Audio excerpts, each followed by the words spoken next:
آج ایک بار پھر عوامی سرکار وجود میں آ گئی. اس کے لیے ہم الیکشن کمشنر ہندوستان کی حکومت, جموں کشمیر کی حکومت کو مبارکباد دینا چاہیں گے. 1990-91 میں جب یہاں کی پنڈت برادری یہاں سے ہجرت کر گئی, نامساعد حالات تھے تو پنڈت برادری کو یہاں سے ہجرت کرنا پڑا.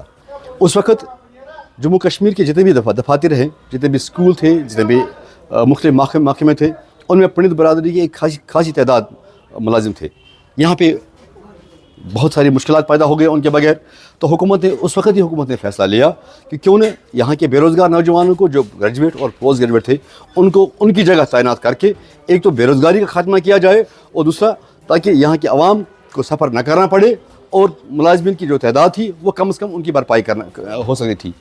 اس ضمن میں 1990-91 میں ان کی تعیناتی عمل میں لائی گئی اور ان کو مائیگرنٹ سبسٹیٹیوٹ کا نام دیا گیا. پھر مختلف سرکاریں بن گئی. فاروق صاحب کی سرکار 1996 میں بن گئی, پھر مفتی محمد سعید صاحب کی سرکار 2002 میں, پھر 2008 میں پھر ایک اور سرکار وجود میں آ گئی. تب سے لے کے 1990 سے لے کے کنٹینیوسلی 2008 تک, یعنی 10-18 سال لگاتار جدوجہد کر کے, پروٹیسٹ کر کے, احتجاج کر کے, تب جا کے غلام نبی آزاد صاحب کی سرکار 2008 میں تھی, تب جا کے انہوں نے یہ وعدہ پورا کیا کہ ہم مائیگرنٹ سبسٹیٹیوٹ امپلائیز کو مستقل کریں گے. لیکن بدقسمتی کی بات ہے, ان ملازمین کو مستقل کیا گیا اور ان کو افیکٹ دیا گیا 2006, یعنی 1990 سے لے کر 2006 تک 16 سال کا وقفہ وہ کہیں کا نہیں ہے. اپنا خون پسینہ ایک کر کے, اپنا سب کچھ دے کے, جوانی دے کے انہوں نے یہاں کے مختلف دفاتر کو چلایا, یہاں کے اسکولوں کو چلایا. لیکن ان کے ساتھ دیکھیں کیا ظلم کیا گیا, کون سی ناانصافی کی گئی. 2006 سے ان کو مستقل کیا گیا.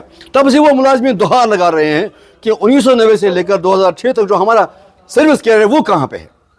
میں آج عمر عبداللہ صاحب کی سرکار, ان کے کابینہ ساتھی اور یہاں کی تمام جو انتظامیہ ہے ان سے پرزور گزارش کرنا چاہوں گا کہ آپ آج پرزور دعوے کرتے ہیں کہ ہم عوام کو راحت پہنچائیں گے, ملازمین کو راحت پہنچائیں گے. لیکن میری آپ سے ایک گزارش ہے, ایک بھی اپیل ہے.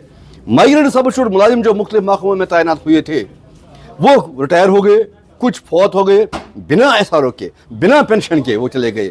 کیا یہی انصاف ہے کہ ایک ملازم پوری سروس دے کے 33 سال 34 سال سروس دے کے پینشن کے بغیر جائے, ایساروں کے بغیر جائے؟ میری گزارش ہے آپ سے کہ 1900 سے لے کر 2006 تک 16 سال کی سروس ان کے سروس ریکارڈ میں شامل کی جائے تاکہ وہ پینشن حاصل کر سکیں, ایس آر او حاصل کر سکیں, گریجویٹی حاصل کر سکیں اور ان ملازمین کے ساتھ انصاف ہو سکے.